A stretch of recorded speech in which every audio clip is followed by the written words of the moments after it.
what a beautiful view. So I'm just on my way to pick up a red deer. A guy I know shot a red, quite a impressive size. So I'm just off to the farm where it was dropped off to pick it up. Then what we'll do is we'll get it back to the room, get its jacket off and start the butchering process. Now, I've never butchered a red before. I've butchered muntjac, roe, fallow, Chinese water deer. There's only 2 more species here in the UK, and that's a red, which I'm going to collect, and then of course seeker. So once I've got the seeker under my belt, I've done the whole lot. Just enjoying the lovely journey over, get it in the boot, and we'll get on it.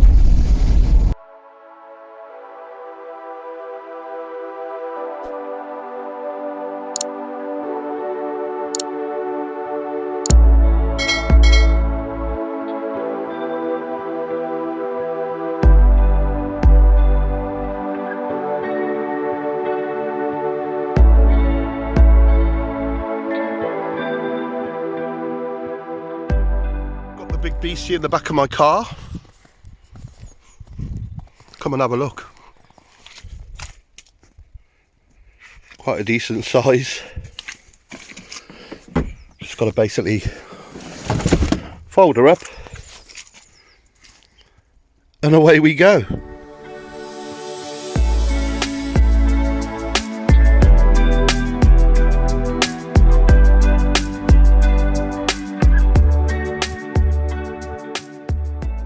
So it's hung up in the garage. It really doesn't do it justice, the scale of it. But there's my hand round one of the hocks. Going down. Seriously broad shoulders. Have a look at them. They're like mini 4/4. So, first thing I need to do is get it on the scale and weigh it. And then take the jacket off.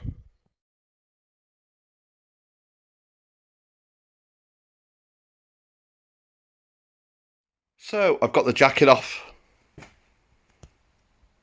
A lot different than skinning, say, a roe or a fallow. But still, what an impressive looking lump of meat.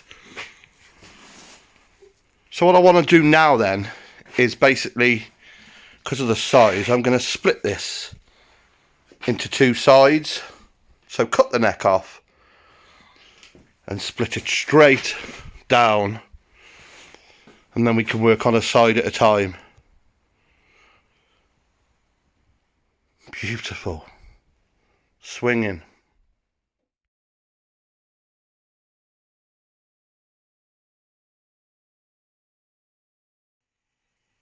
So there's one side then on my block, ready to go.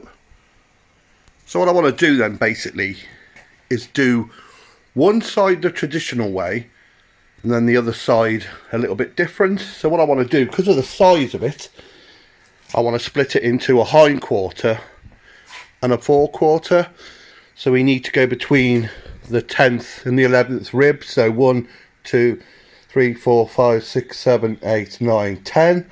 So we will be going through there. Just lift him up. Big old beast.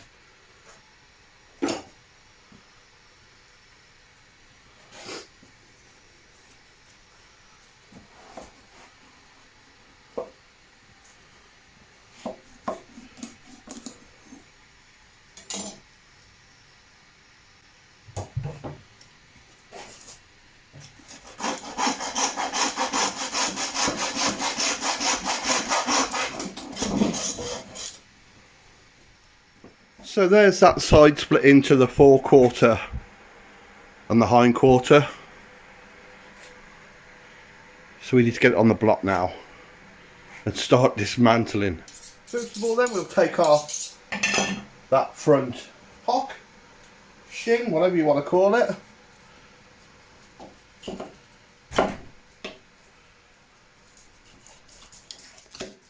So my theory is, because of the size of this, it could be done along the same principle as a cow. So we will see. There's one shin. Next, I want to take off the neck and clod.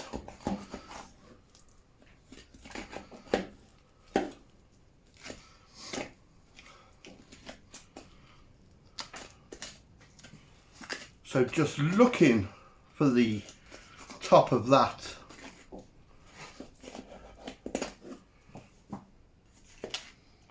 shoulder blade, the blade bone. Obviously this is all our trim for our diced, our burgers, our sausages.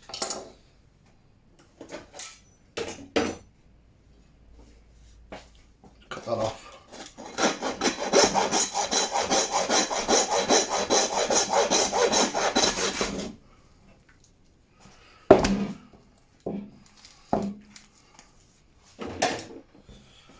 Okay then, next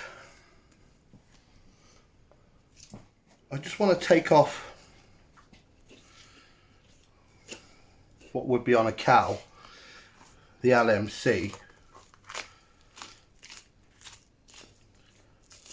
Just take that muscle off there. Now, where's my knife? I'm wondering if we can get the brisket off this. I'm not 100% sure. I've never cut up a deer like this before, but we'll have a go. Put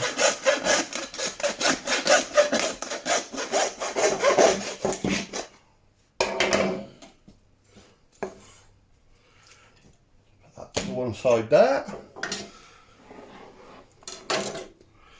Now I want to count 4 ribs. 1, 2, 3, 4. Just following the bone down.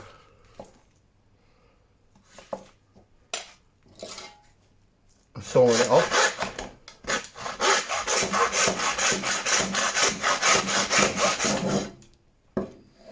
Beautiful.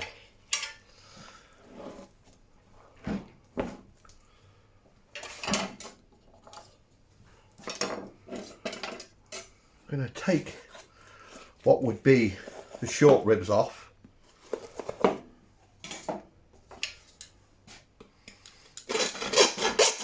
As per usual, with it being a deer, these meat saws really don't like it, purely because there isn't enough fat or volume of meat to steady it. So you just got to plough through, really. That's all you got to do, man. And there we have a whole little venison chuck.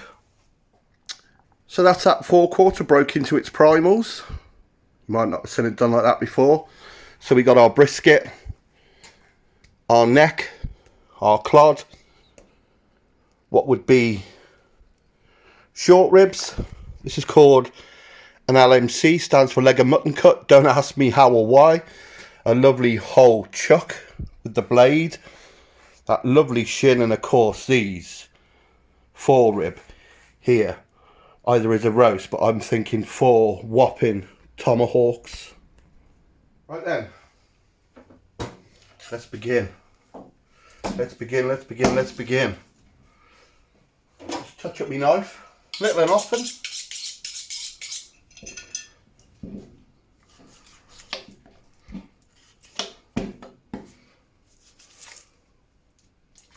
So this shin,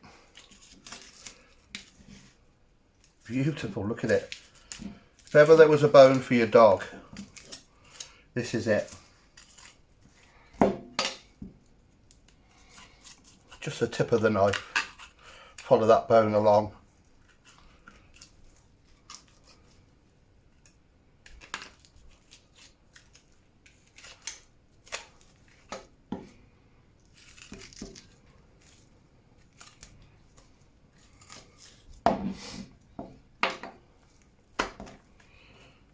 what we need is to get a bowl for all our trim, but that cut into rounds will make the most amazing stew. Beautiful. Right, start a bowl there. So the clod,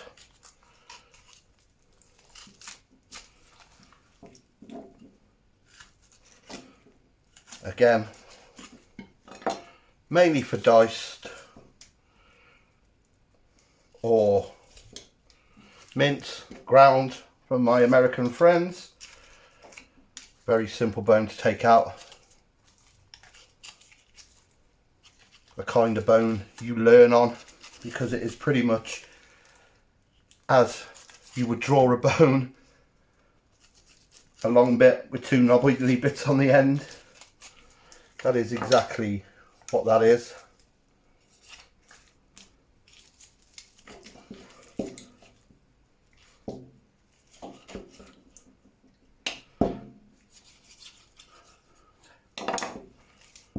That's that boned out. Come back to that. One bone. Good bone for the woofer. Trim. Okay then, so this could be used if you wanted to for short ribs. I think it's too small, but I'm not going to bother. I'm just going to debone it and we'll go from there.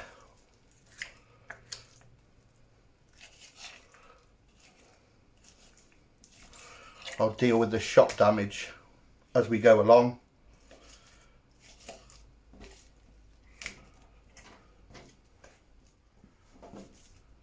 So the LMC, strange sounding thing, but it will make some great, if you wanted to braise some steaks. So this won't fry, but you could braise it. Just get that silver skin off. Go like that. Just get the knife under.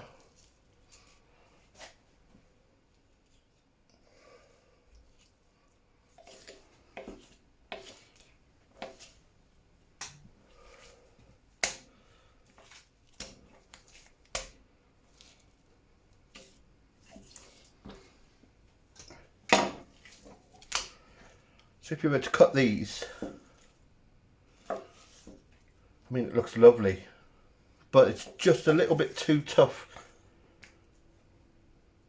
to grill unless you cut them really, really thinly. But I think we'll just dice it. Tough silver skin there. Get it off. So there are those. Onto the neck.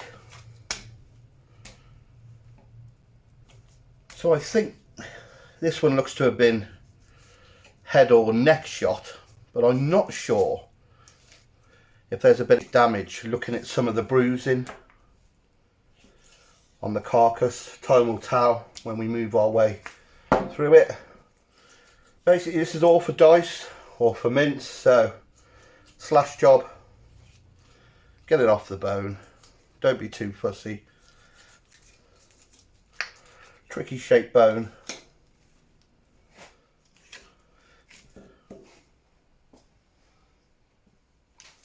Just gives us a nice big chunk.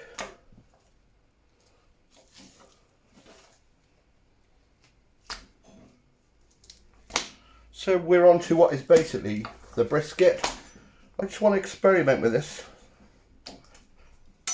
Thought my bone might go through that, my saw. That will. Right, so we just got the brisket flat. Get that off the bone. Let's see what we got to play with.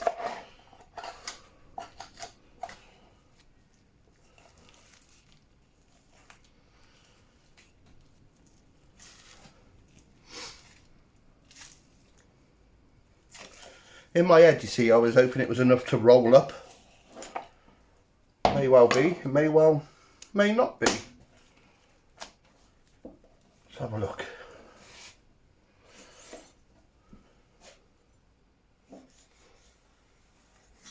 Imagine that on the grill or in the smoker. A Red Deer brisket flat. Wow.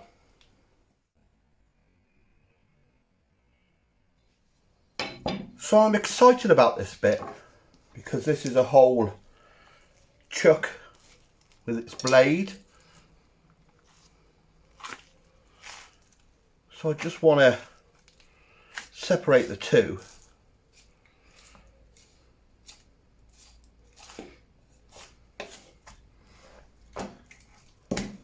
And then just following the ridge of that blade bone, the shoulder blade, just take off this chuck tender,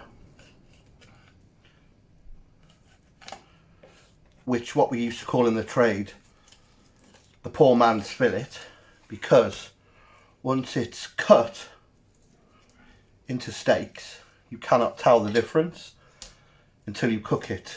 So yeah, for all it looks, you cannot treat it like fillet. Get that silver skin going.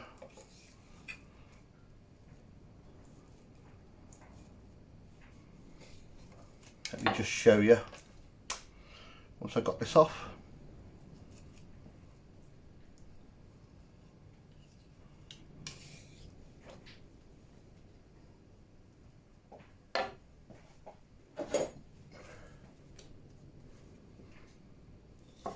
You have a look at this. So if you're going to cut a couple, you tell me the difference between a piece of fillet and that wonderful looking thing. But this is the side I'm more interested in, the blade. I'm hoping it's big enough to make one of the finest steaks on the beast. We shall soon find out. But it's looking good so far.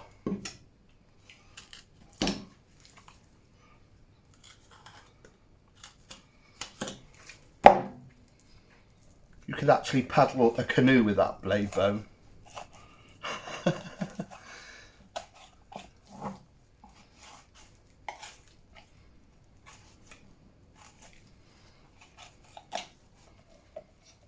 Just trim it off.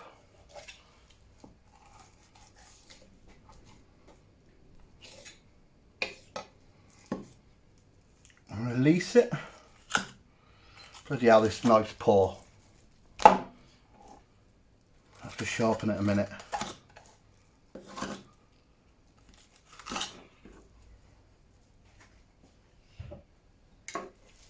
That leaves us with that.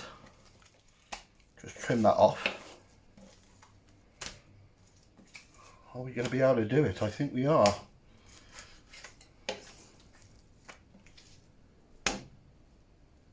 Take that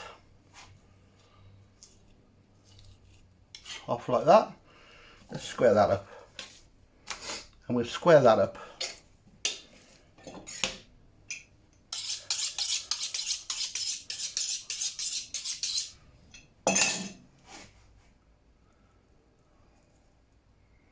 And we just want to ride that sinew along.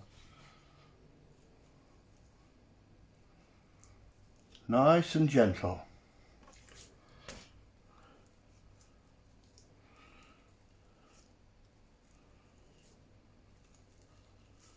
And that will give you one venison flat iron, which is just absolutely marvellous.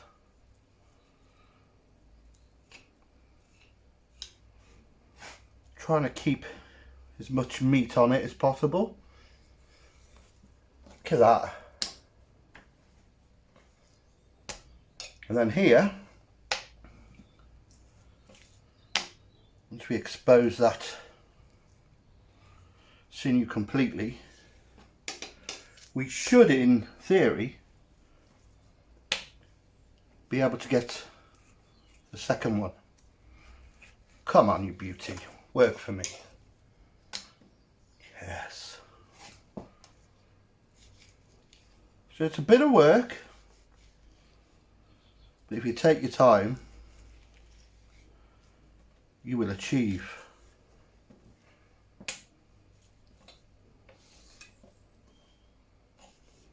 Now I know, without even cooking these, they're going to be superb. Let's just get that off.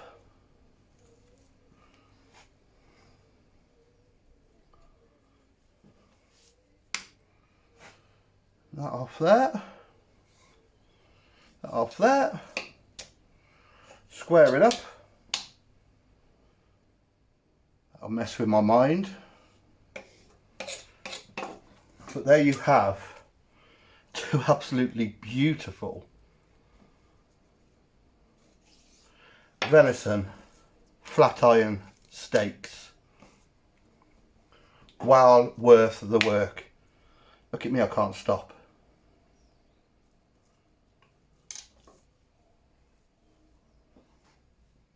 Right then, let's get this chuck off the bone. Very simple, just following the bone down.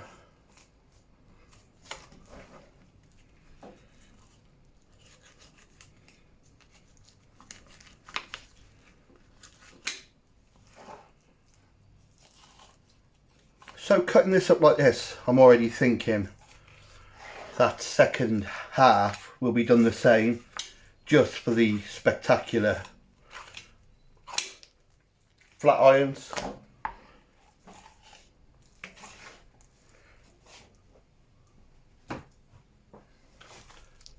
There's our chuck. Take that eye of the chuck out.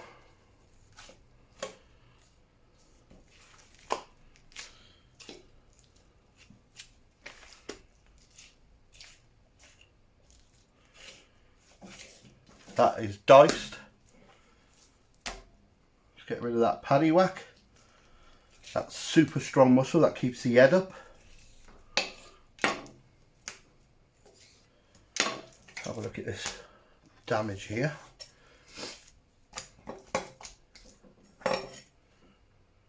Now I'm thinking these first few you could grill.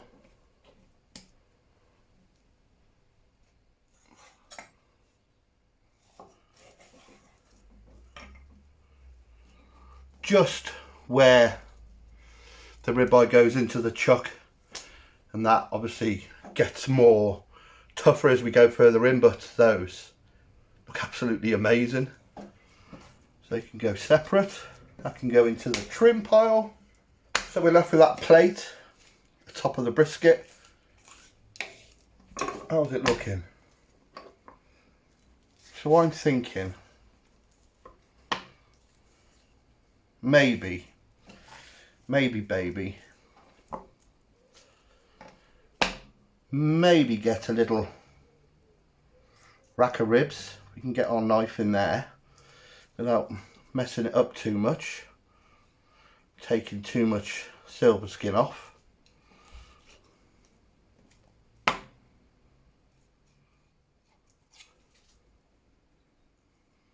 Because again, with the smaller deer we have over here, this would be just absolutely minute and nothing to it.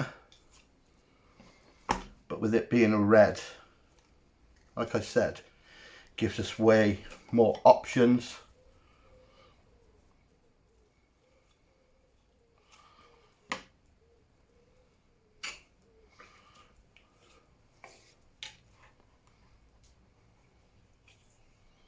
think they would be perfect as a rack. Let's go through that cartilage.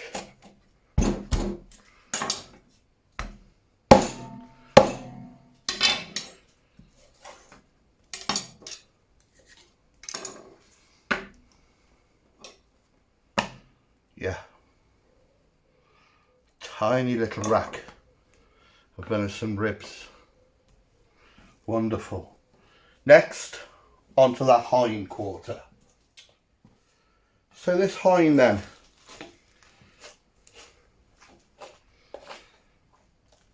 just want to, no finesse in here, just get that flank off. It's all for mince.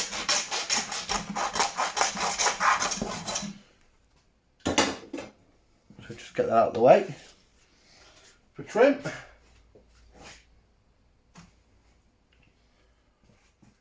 Now, let's get that wonderful fillet, which again should be of a decent size.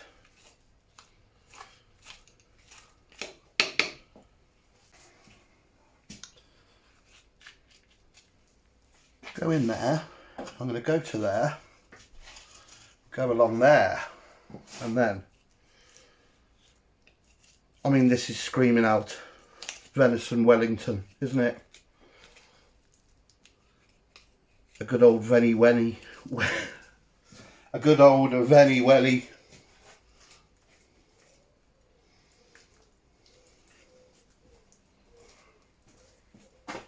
Almost pulls out so you haven't got to do a lot of work.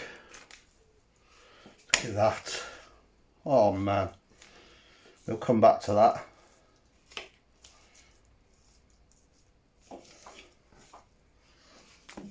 Oh, beautiful that is.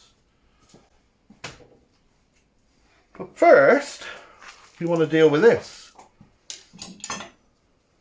So I'm going to cut that haunch off. What is the rump and loin?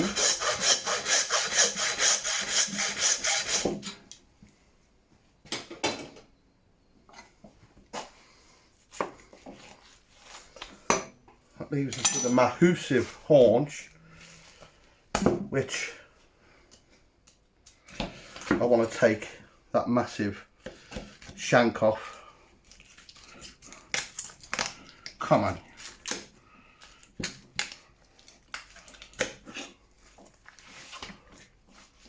Turn it around so I can see it. Like that. God, that's a monster. Let's get this off the bone. Actually, no. I want to do some ossobuco, so just take that knuckle muscle off.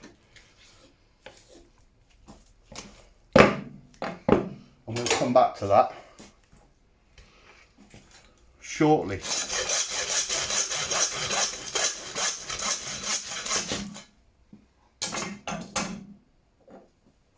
Give it one of them. Let's get rid of that crap.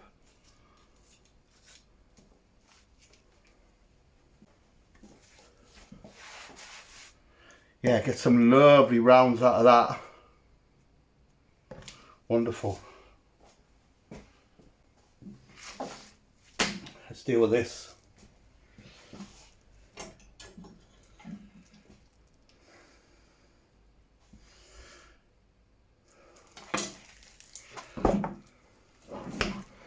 Can't make me mind up how to cut this.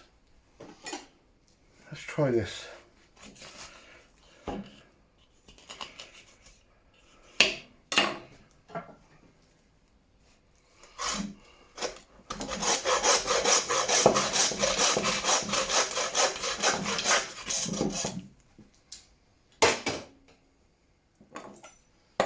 Beautiful.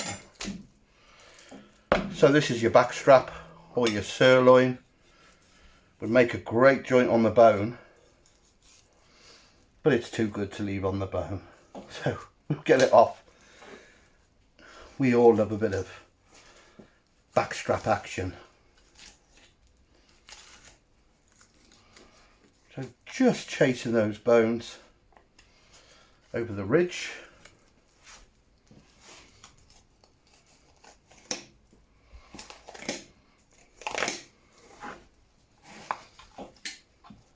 and release.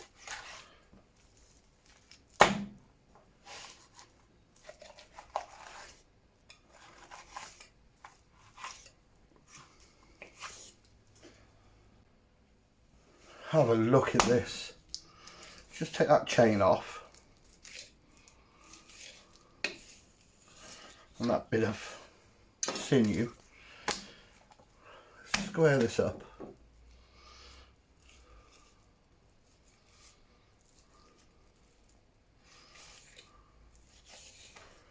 Have a look at that, hey? Now I get what my American cousins over the pond rave about their bigger deer. And this is what you get, obviously. Bigger steaks. God, that's to die for. Not literally. Well, maybe. I want to get this silver skin off. If that'll peel off there to start with.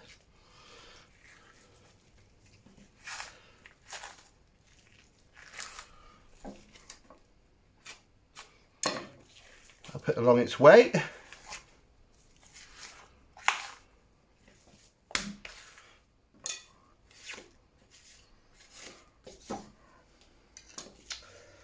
Let's release it from its tough cocoon.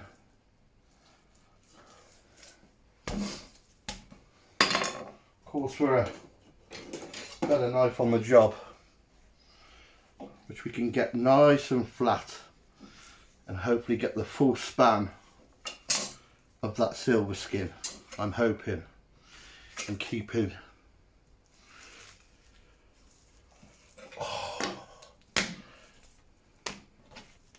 nearly. Oh, look at that. I'm gonna trim that up there. Trim that up there. Look at that.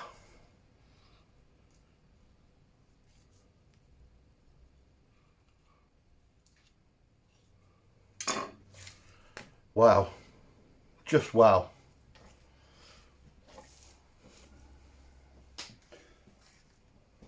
Onto what we call the rump.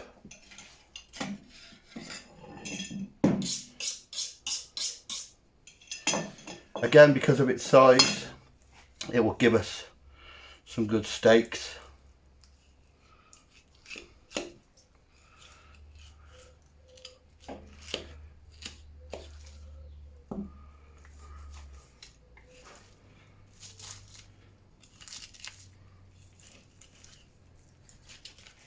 Go back to that bone in a minute. Put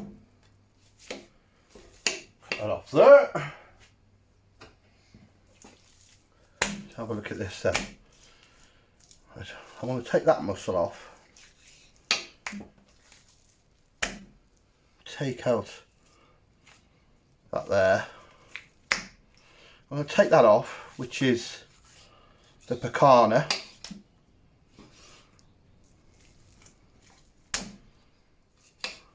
And this leaves you with basically a D-shaped rump, which we will come back to. Let's get that off.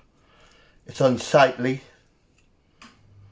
and we'll cut that into beautiful, beautiful steaks. Oh, look at it. That would make an absolutely stunning, stunning joint. A roasting joint. Always fettling. Wow. So on to this beautiful big haunch then. And it is a whopper. So, I'll take out that hip bone, the H bone, the sacrum, if I remember rightly.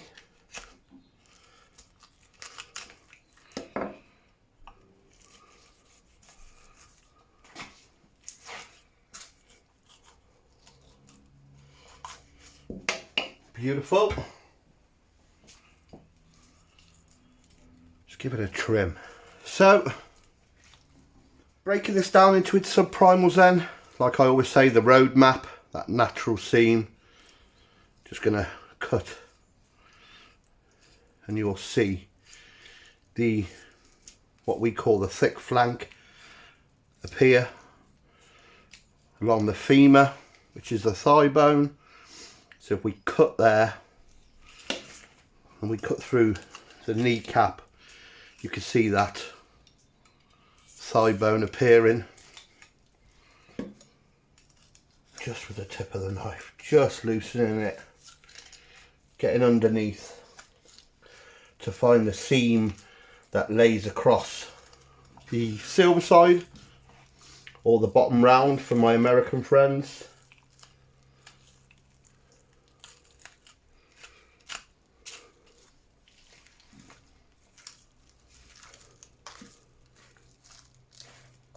Going to make this more manageable, so we take that off.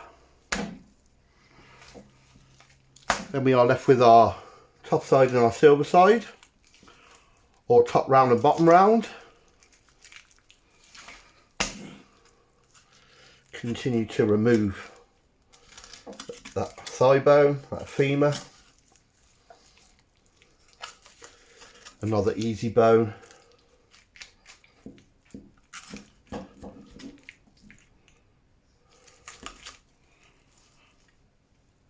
Just like that.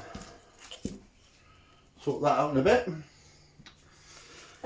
Now we need to separate the silver side from the top side.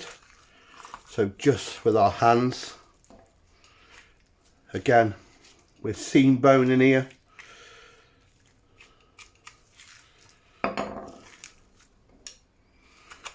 find out where it is. As you can see, there is the salmon cut appearing. Now on a deer this big, that would be a cracking piece of meat on its own. And that gives us the silver, the top side, and that thick flank, the knuckle. So let's work on this one first. Just take out the rest of that knuckle there and trim that off. And then you can seam this salmon cut off.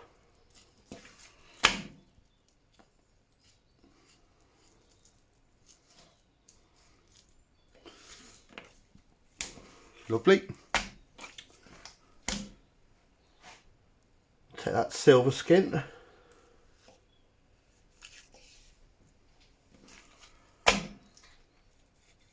Now, considering what we started with, that massive haunch,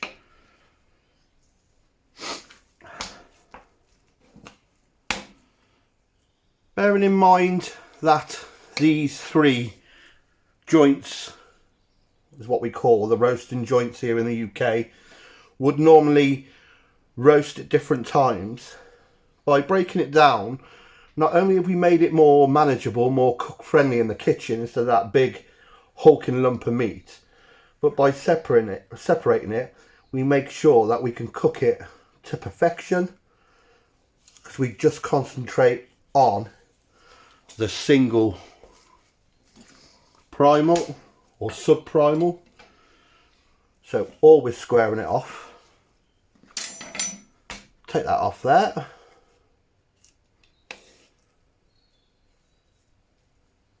Now that could be left whole with some strings round, or if you've got not so many people in your family, in half. We'll suss out what to do with that in a bit. But that's it trimmed. So onto this salmon cut. I'll tell you what, you could treat this like another bit of fillet all day long. It might need just a little bit more cooking, but you can see that's one lovely solid muscle. Again, finessing it, trimming it up. Now on to this beauty. Now this is one of my favourite roasts. I think you guys call it the football roast in the US.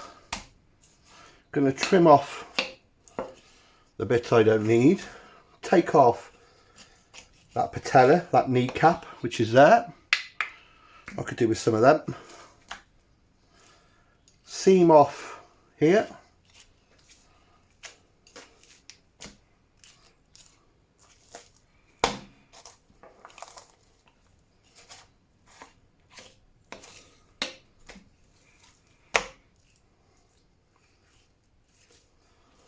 That is outstanding.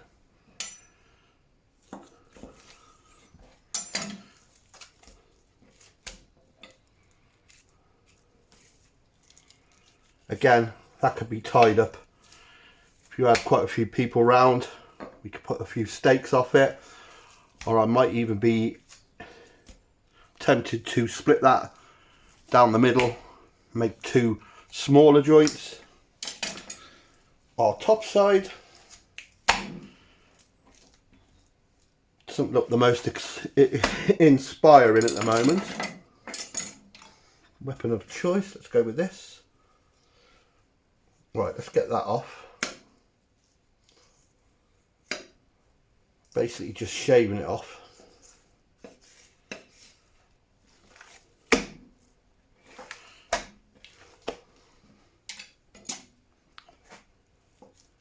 So go across there.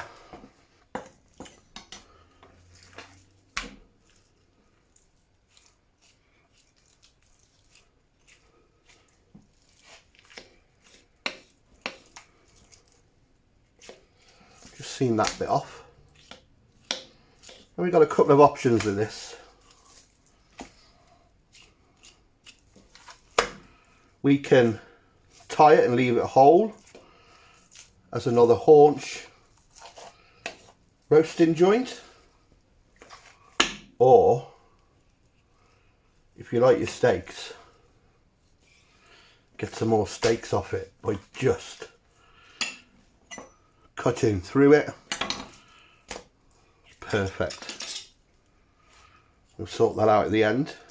What I want to do is start breaking down that other side, see what else we can do. But look at that. So we've got one top side, one silver side. It's just phenomenal. One football roast, thick flank or a knuckle, and then that beautiful salmon cut. Again, I'm thinking venison Wellington. Right, get that other side on the block, start again.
Before we start the fun part with those sub-primals, I decided to go through all the bits and bobs, all the trim.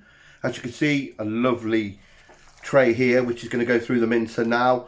I make a wicked venison and chili sausage, so the more trim for me, the better. We also eat a lot of minced venison in ragouts, bologneses, shepherd's pies, or stalker's pies, whatever you want to call it. So that's a win-win. And I've also gone through all the trim. We're talking about that neck, that clod, all the bits that came off the sub-primals, and I've diced it. We also eat a lot of stews, casseroles, curries, absolutely perfect. So what I want to do before we get the good stuff out is get this bagged into 500 grams.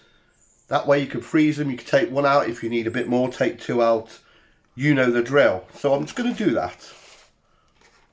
There's a bit to get through. Then we'll start on everything else. And we're nearly done. Sorted. At the end of the day, any excuse to use my lovely vintage scales. I do love this vintage kit. They don't make them like this anymore. These came out in an old village shop in the Forest of Dean. I think they must be about 1950, 1960. And they work as good as the day they were made. Get that bagged up, give it a twist through the old delivery. I'll see you on the flip side. So again then, down to ground level so we can see all those diced. We move over. We got our mince and then 2 bags of trim. Okay then, so we have got some of our primals. What you're looking at here is the 2 top sides. That's the same as that. I've just seamed that muscle off. Actually, I'll do that one so it looks the same. Now this I've just kept and cut into strips for things like tacos or stroganoff. So there's 2 top sides. There is the 2 silver sides. And there's the 2 salmon cuts. So, depending if you want roasting joints or steaks, it's entirely up to you. If you eat more steaks than roasts, then it's a no-brainer. But, again, because I keep harping on about this, because it's such a good size, I'm actually going to cut more steaks than I'm going to keep roasting joints. So, a nice thickness gives you these. Now the beauty with these is, as we all know with steak, so simple to cook. You haven't got to worry about timings for a big roasting joint. Not that it's much of a ball ache, but like I said, we eat more steaks than we do haunch roasts. That bit there for, again, stroganoff or tacos, and all I've been doing is just gently, almost not matchsticks, but it's perfect for stir fries, any Asian meal. Beautiful. So there's one top side into steaks. So I'm going to repeat with the other one.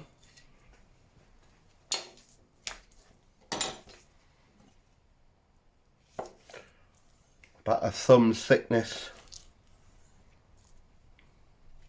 They're absolutely stunning.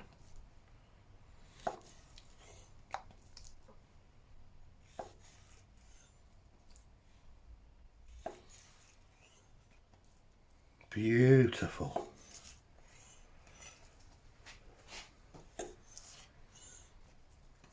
Just get to that end, nip it off. Lovely, lovely, lovely, lovely. So, with these silvers then, again, you could put them into steaks. I'm just going to seam that. These knives are piss poor. That bit off there. And what I think I'll do is I'll square that up. Remember, there's no waste. It'll all go to diced. Although I've just bagged it all up. But yeah, just continue to stake it through. Now you can stake a bit and just leave a little bit like that as a little haunch roast, a mini roast. But I'm going to go through these and the other silver, and then I'm going to make the thick flank, that knuckle, into some lovely little mini haunch. Just look at these steaks building up here. Absolutely wonderful.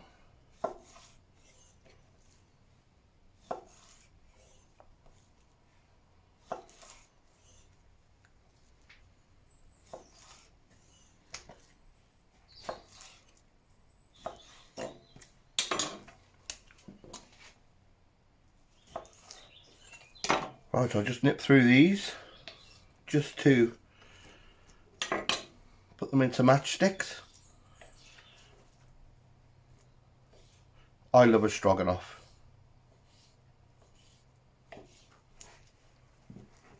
And then we'll move on to the other bits and bobs. So there's those two. Thick flank, knuckles. So what I'm going to do is just seam it.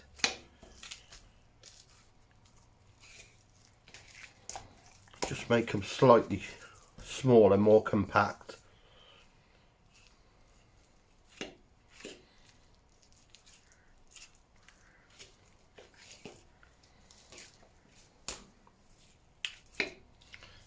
Again,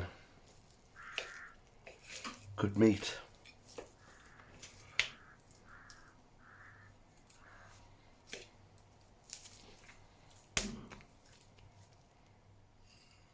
Just take that skin off there.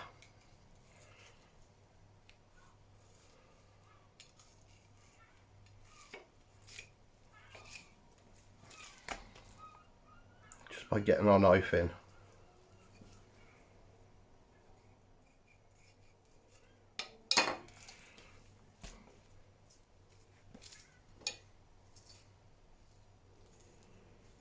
So just breaking it down the seams. Again, it's that tough silver skin. Gently skim it away.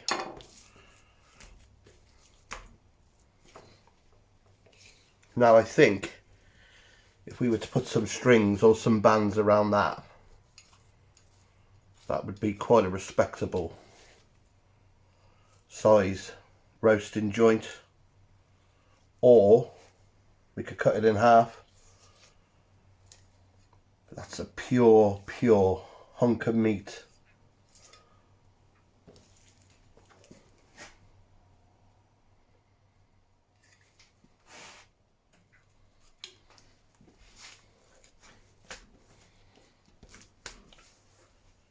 Now with venison, I find that these poultry bands are best because the meat is so soft that when you go to tie it, it just goes through a bit. Nothing wrong with that, just looks a bit untidy. But these do the job perfectly.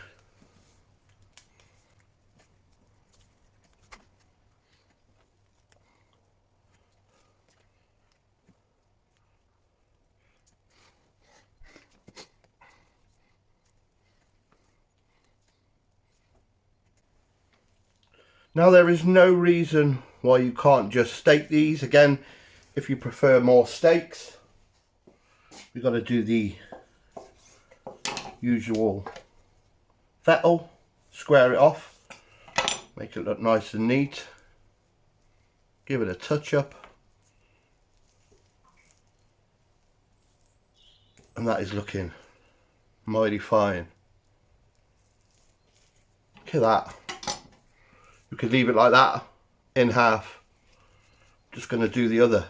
That's what they look like to start with. That's what they look like when they finish.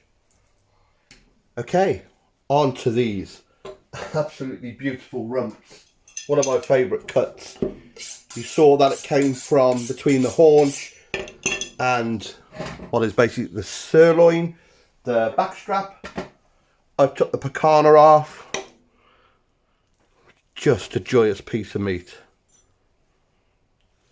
It's my go-to steak off a cow. It's just got great flavour. I absolutely love them.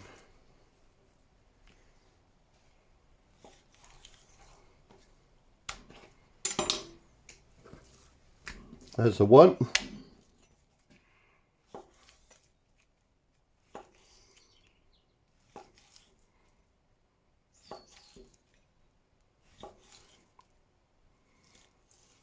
And there's the other.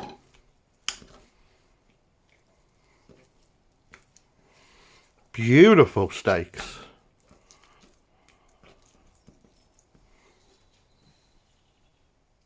It's funny when you weigh it up, as we've worked our way through this and we've cut all those lovely steaks, and you realise we haven't even got to the holy grail, the back strap. Look at that. I'm thinking nice size, almost like a fillet steak. Look at them.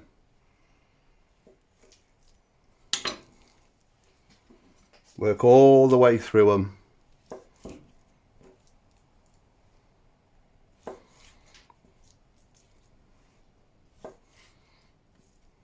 Wonderful.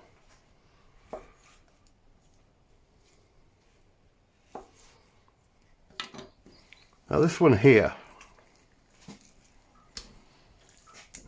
I'm actually thinking I'm going to do a bit of a venison Wellington. Something like that. A nice big chunk. Obviously I've got these fillets here I took off. They're just amazing. We'll come to them in a second. Just thinking, which size do I want? I think that's enough actually. Just needs a bit of trimming on the bottom, but just keep going through as we did with the other one.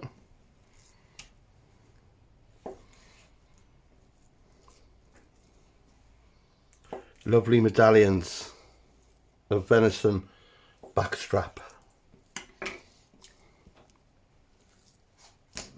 And then with these fillets, I don't know where to leave these whole or cut them in half. Actually, I'm going to leave them whole, then I can decide. But yeah, that's got Veni Welly all over it. I'm super excited about these. These are venison briskets. You really could do whatever you wanted with these. Like I said, in the smoker, as you would a conventional brisket. I thought long and hard about these. And I think what I'm going to do,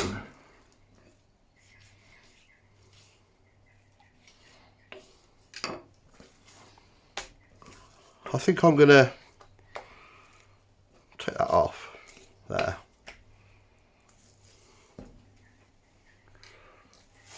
Take that off there.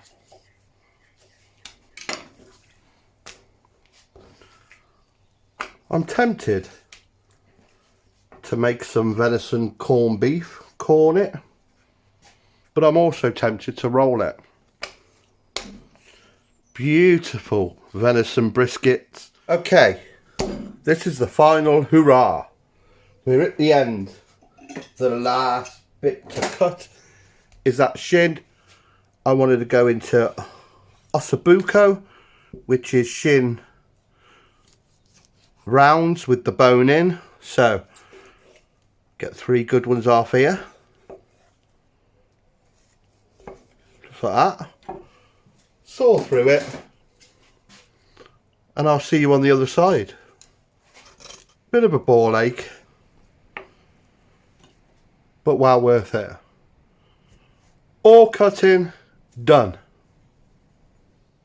So this is going to have to be videoed in 2 parts, because that alone is the steaks. So those haunch steaks, or the fillets, those backstrap steaks, those rump steaks, those beautiful flat irons, and then these gorgeous venison tomahawks. That's just your steak. So we come down to ground level then. We can have a proper look. How nice do they look?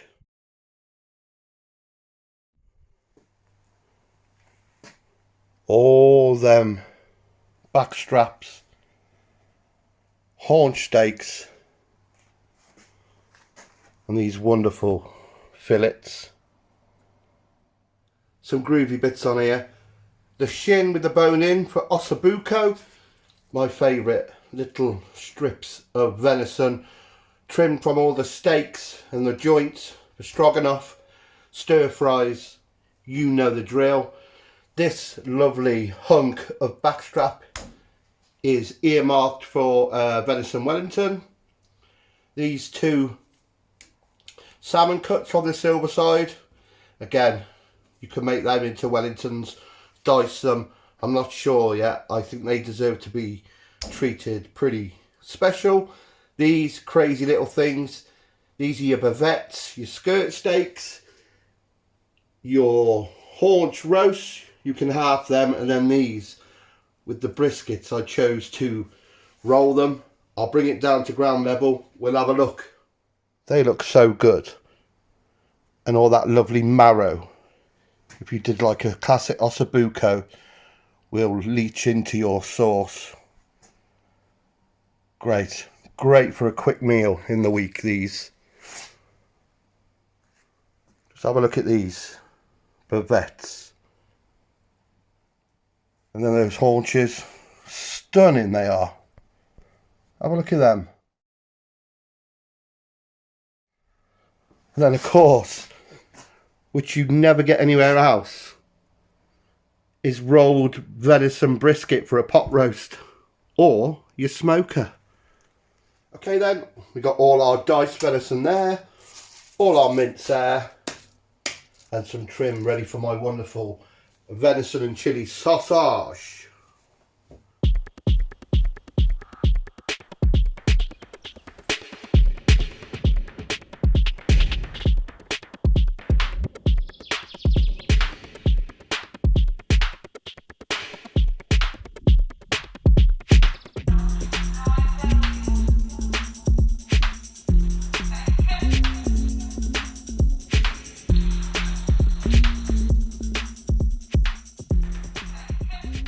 There's the venison sausage.